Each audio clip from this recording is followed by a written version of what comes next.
tonight, I think he got it wrong. I don't know how he was thinking they were going to get back in the game. When you're down to 9 men, you condense play. And you can't condense it with 9 men by pressing and playing so high like they do every game 11v11. So you have to condense it in your own half, on the edge of your box, make the spaces short.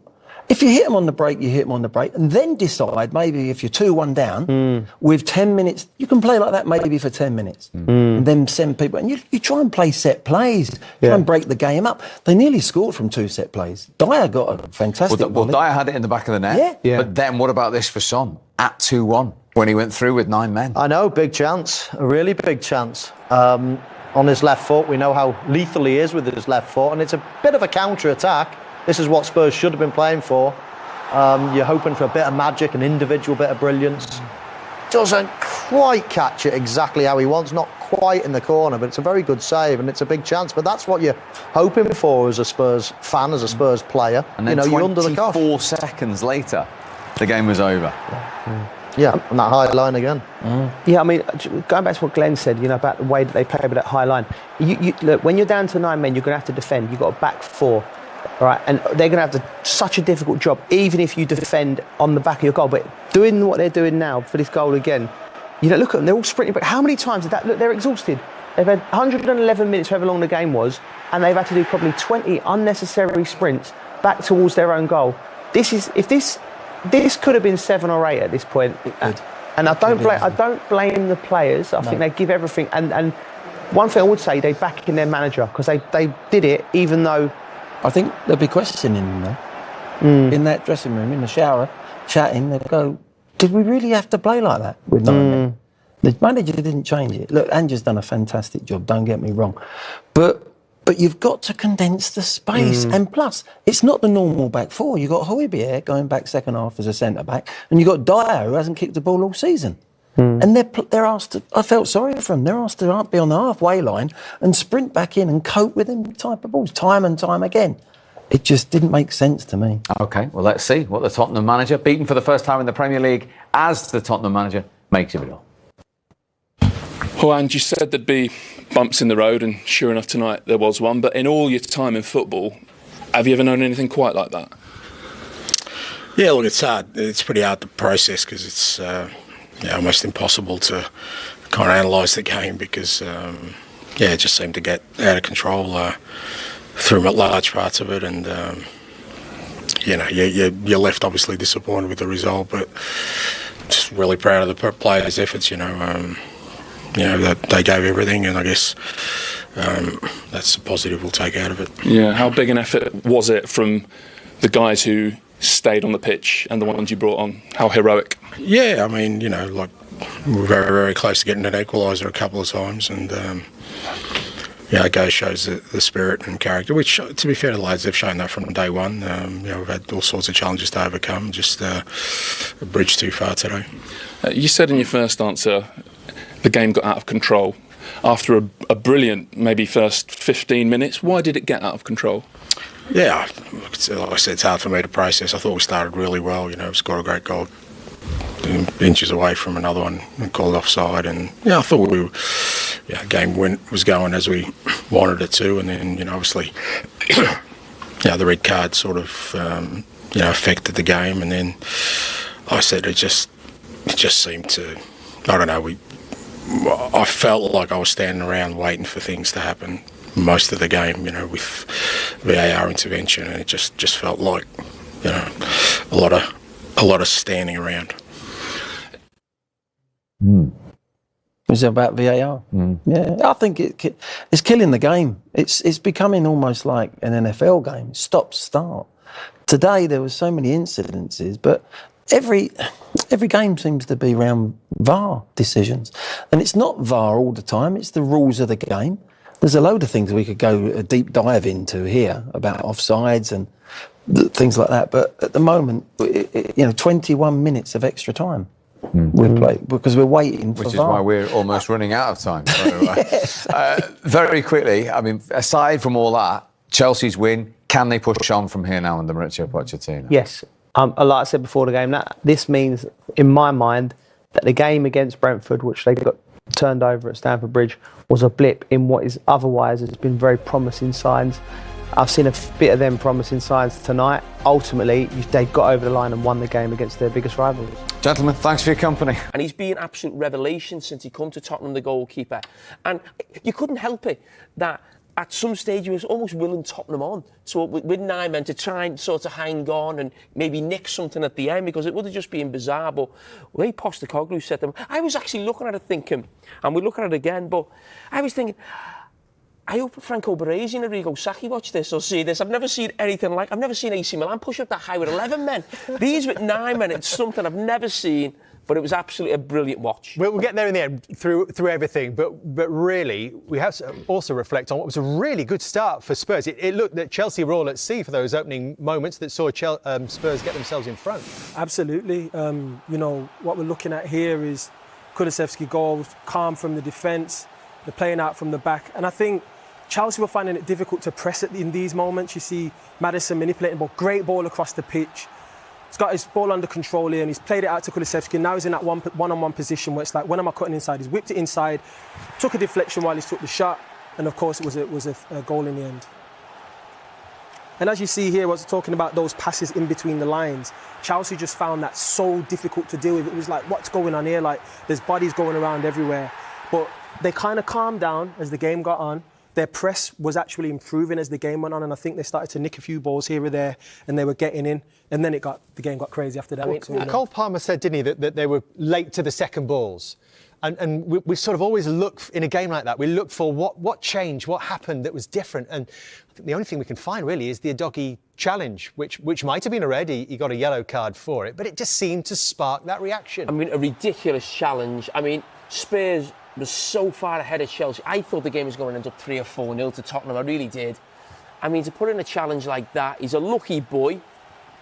I think it's just the right decision, I must say, because he hasn't made contact. As I said, he's very fortunate. And it just seemed to light something up. I think there was maybe a disallowed goal not long after. There was that many. One of the 5. Yeah, but it just started, then challenges started going, and then it became a fight. And that's when Chelsea got themselves into it. And Spurs lost control because the football in the first sort of 15, 20 minutes was outstanding. And actually on the goal, before the goal and afterwards, I was looking at it and Chelsea just didn't know what to do. They were all over the place, didn't know where they were positional-wise. And I just thought Tottenham can still take an awful lot from this game in terms of how they played 11 v 11 and how they sort of stayed in the game with 10 and then 9 men. Is there an argument, though, that maybe Chelsea's best period was at 1-0 when it felt like they were going to score at any moment? They scored. This was one of the ones they had disallowed, but it felt like it was coming for Chelsea. It did, yes. As I said, they started to get their press a little bit right at this point. I think before it was a little bit sporadic, but they started to gain a little bit more control. It was a great finish by Caicedo, obviously. You know, it was disallowed, but to see that finish there on his weaker foot was brilliant. Yeah, choked off because he was in an offside position and interfering with play, deemed to be. So they went looking for what happened in the incident before that. The challenge from Romero on his I mean, what is that? What is he doing? Fernandes. What is he doing? I mean, he's a World Cup winner, he's an experienced player. I mean, he's up against his international teammate there as well. I mean, how many is it 4 red cards he's had? He's had 4 red cards in 75 games, and that's more than any other player in the Premier League since he made his debut. Casemiro's next with 3. There's so much I admire about him. You know, I enjoy watching him play, but he's got to cut this out of his game because you end up becoming, instead of being an asset for your team, you become a liability.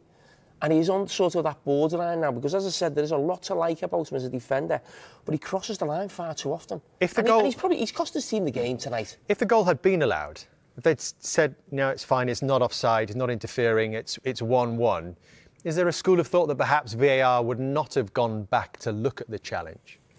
I don't think so. I think with the way the challenge was and how aggressive it was, and it was a clear, foul. It looked like a nasty challenge when you saw it. It was like, oh, and I don't like watching it back when you see it. So I think they would have looked back at it regardless of the goal because they see everything now. You'd like to think they see everything, and that challenge there is a nasty one, man.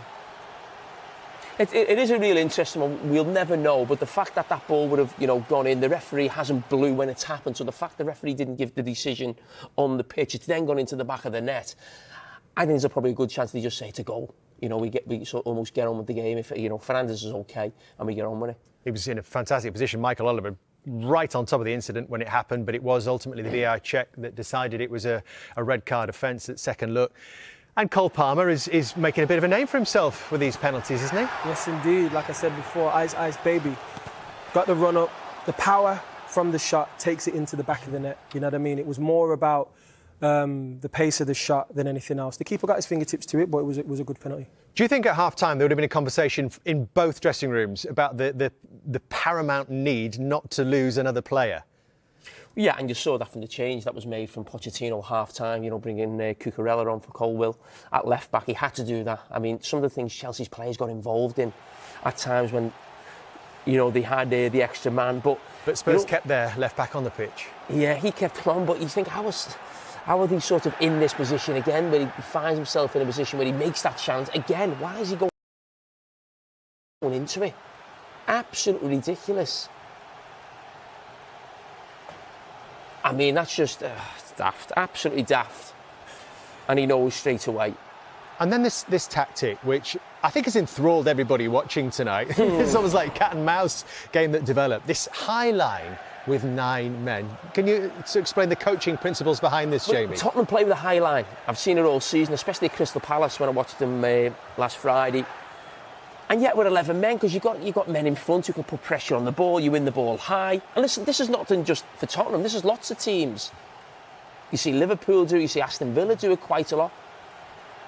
But they didn't do it with 9 at Tottenham, did they, Liverpool? You know, they still, you know, they sat back. But this is my favourite. This might be my favourite clip I've ever seen. If you just run it on a little bit more, we get them all in line. And just as Reece James just about to hear this, but I mean, look at that.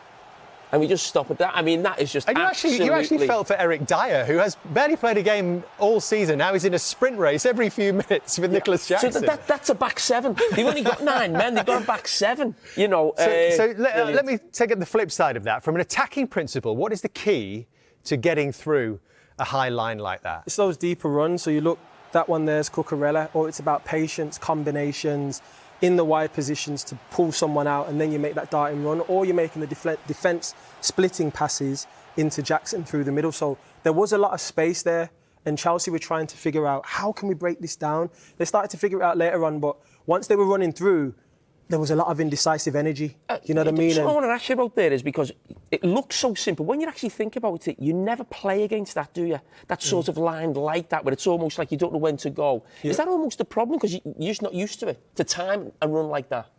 I think it's more about having players knowing that, OK, cool, you saw Mudryk and he played Jackson, and it was like, I know what run you're going to make, so I'm going to cut inside and do it. Or it's about patience, and it's saying, we're going to bide our time here and keep passing, keep making you move until we can find the perfect pass. So I don't think Chelsea were taking risks with the passes they were playing behind. They were trying to make sure it was the right pass to make, whereas sometimes there's players who are maybe a little bit more of a maverick who are like, I'm going to make a pass through now, I'm going to make something happen. Cole Palmer was very patient, and he wasn't forcing the passes, but he did have a few moments where he may have been able to play some balls in behind. It took them 20 minutes against 9 men to find that breakthrough. It eventually came through Nicholas Jackson. And what's the key to this? Is the fact actually that he's actually gets himself an advantage in the race because he runs into an offside position. Yeah, and to be honest with you, that's something that a lot of centre forwards do. You know, they make a run, they don't get the ball, and then it gives you an advantage when that winger does get the ball play, because you have, you know, you're far ahead, a few yards ahead at least. So it was about the weight of the pass from Sterling was perfect, and he allowed for Jackson to put the ball in the back of the net with his left foot. It was close though, wasn't it? I mean, we've seen, as you say, 5 goals chalked up. We thought we might have had another one then, but he just fractionally managed to stay onside. I think then a lot of neutrals might have been thinking, I just wonder if there's another twist in this game. For a while, it felt like there might be. I mean, listen, in the studio, you're almost urging a Tottenham goal because you thought, you know, how exciting a finish you'd have. I mean, what a finish as well. He's just offside. You're looking at whether it's Bentancur who gets the touch on it. He does, and he gets another touch here. Oh, so close there. Yeah. I mean, the bounce just put him off, man, and he timed it all wrong. And I think when you get that moment there, you're like, oh, you want to get your body position right, and it just was wrong, and it was unfortunate for him not to be able to put it in.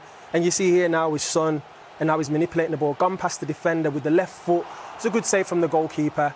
I think Son did everything right. He just didn't have maybe a little bit enough more power. Would have probably got the job done.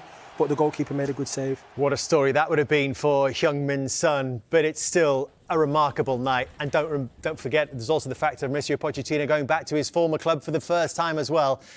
And he joins us live now. Congratulations, Mauricio, on the 3 points. We've just spent 10 minutes trying to sum up the game. We're still going. How would you describe what you have just seen? Well, I think that is the football that we want, and with the technology, I think to play today, I think we played 20 or 22 minutes more than normally from, after 90. I think that is the football, and a game like we play today, I think really competitive, and that situation that can, are in the limit. Yes, it's another football. I think it was really exciting. If we talk about the game, I think it was an amazing game. We face a team that is with full confidence, and with us that we need to build our confidence. I think important victory for us, 3 points. We can, analyze in different way, but I think. No, I think to be honest. Take us back to the first half, Mauricio. Spurs obviously opened the scoring and actually started very well. What changed? How did you get back into the game? No, I think, to be honest, I agree with you. I agree that we really start really sloppy the game. I think we didn't start well. I think it was difficult for us to control the game, to control the space and control the ball. I think too many mistakes in possession. And I think Tottenham start the game with a lot of energy and create a really, difficult thing for us, a difficult situation to play. But I think after that, I think after we concede, the team start to play and was more freedom, and start to, I think was very nervous from the beginning, and then we start to play better. I think was about to improve our quality because we had the quality, but in the first 10-15 minutes we didn't show the quality that we supposed to have, no? Mauricio, what was your messaging to the players, once they went down to 10 and 9 men? Was you trying to tell them that they should be very patient out there? What was your tactical approach at that point? Yes, I think the space, if you can see, or you saw the line defensive was so high when we start to build from back, and I think we didn't have the patience to build and to put the ball from one side to another and find the right moment. I think the running were always in a wrong time. I think too many offside. We were very disappointed, disappointed in the halftime to not to explode the space that they gave us, and that is important. But that was it's about when the team is not full confidence that we were, we arrived in this game, with too many doubts, about the confidence. I think that happened, and when you play again a team like Tottenham that was unbeaten and playing really well, always, you need to make more effort, a double effort. But I think that was, to try. We didn't, find the moment to kill, because the line defensive was so high, and yes, and until that we can find and we score, and yes, for us the most important is the 3 point, because I think to improve in our on the table, and of course to build our confidence, because it's a team that is young, and we need to feel confident if we want to perform and to go high, Mauricio, you took Colwill off, your left back, at half-time. How important was it that you kept 11 men on in that second half? Was that the message at half-time? Yes, because I think the yellow card, he lose a little bit, his focus, and we 11 by 10, I think was too much risk, and then Mark was doing well also, and I think not to take a risk. I think we wanted to avoid the problem is for different things or for a small thing to get another yellow card. I think is going to be a risk for us. Were you surprised, Mauricio, by the high line that Spurs continued to deploy, even with 9 men in that second half? No, look. When you are on the top of the table, you can try everything, and when the confidence is there, it's about to try. If we want to do something like this, for sure, in every single action, for sure you can see. But that is the momentum of the team. I think they were so confident and tried this type of thing. I think with more calm and with more confidence. If we are maybe in different situation or maybe different position, maybe with the space that we can find in behind the line defensive, maybe we can score more than 4 goals. No? Well, Nicholas Jackson got his hat-trick. Do you think we might see a different Nicholas Jackson moving forward now? Well, I hope yes. I think it's about to build his confidence. Yes, we know very well when the strikers are young and arrive in a club, Daniel knows, in a club like Chelsea, that the demand is massive and you need to, I think, to play well, but score goals. And he's so young and he came from Spain, different league. He need to adapt and yes, massive pressure on him. But I think maybe or hope that this hat trick can be to allowed him to play more relaxed and to find the confidence that he needs to build his confidence. And just finally, Mauricio, it felt like you perhaps needed a big win to really get that belief in what you're doing at Chelsea. But would you admit to being this feeling especially sweet because it's back at Spurs, where you spent so long? No, not really. I think I am so happy because the 3 point means a lot for us because we are in a situation that we need to win point. No, but I am so happy because I can the possibility to come back and then to see too many staff and people that we didn't have the possibility to say goodbye. And I think it was very emotional. But on the end, it's like another victory. For me, the most important is the 3 point for us and it's Tottenham, but it's not special or sweeter because of that. Enjoy it, Mauricio. Thanks so much for speaking to us. Thank you so much. Thank you. Bye. And another big challenge for Chelsea against Manchester City on Super Sunday next week. And now they've got a goal scorer potentially who's feeling good about himself. Indeed. I mean, the confidence that he'll take from today will be very high. Of course, he found it very difficult over the past few weeks, but today, to take the confidence from this game, putting the ball in the back of the net 3 times, and this finish here, you see, was calm and collected. Like I talked about earlier, just hitting the target, giving the keeper a problem and making him make a save. And of course, the ball went in the back of the net for him there. It was good build-up play for Chelsea, 3rd man run, and you see there, he's ready for that tap-in, and it's not really a tap-in, there's still a bit to do, but it's a good finish for him. First time finish, he had a bit longer to think about this one, Daniel. Indeed. What's going through his mind? Well, I think at first he's probably thinking, can I chip him? Should I pass it now? And I think he wanted to pass it, but I think Mudryk might have been offside.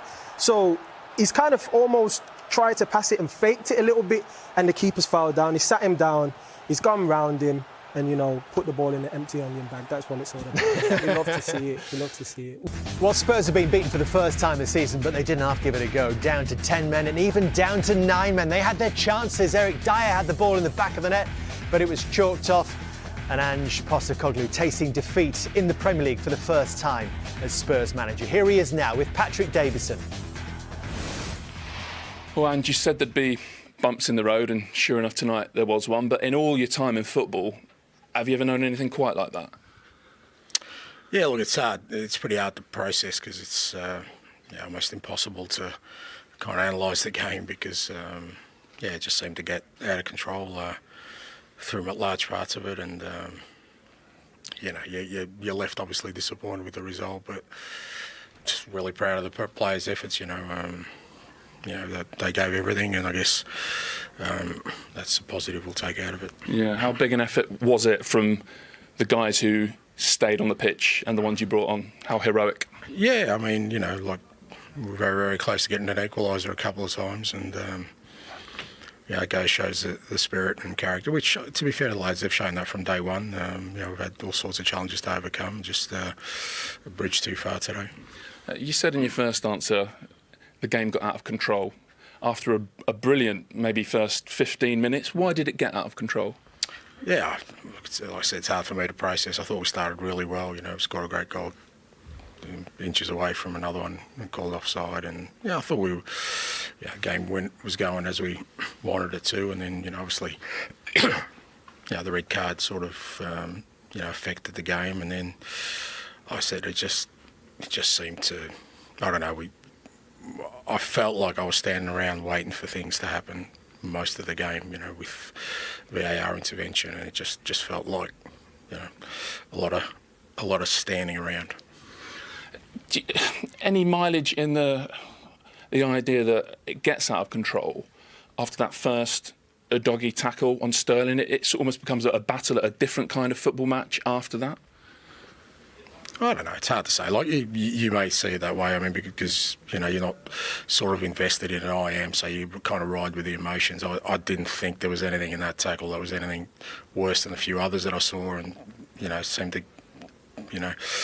go unpunished. But I guess that's just the nature of these kind of games. Some will get punished, some won't. I don't think that was the trigger for sort of what went after that.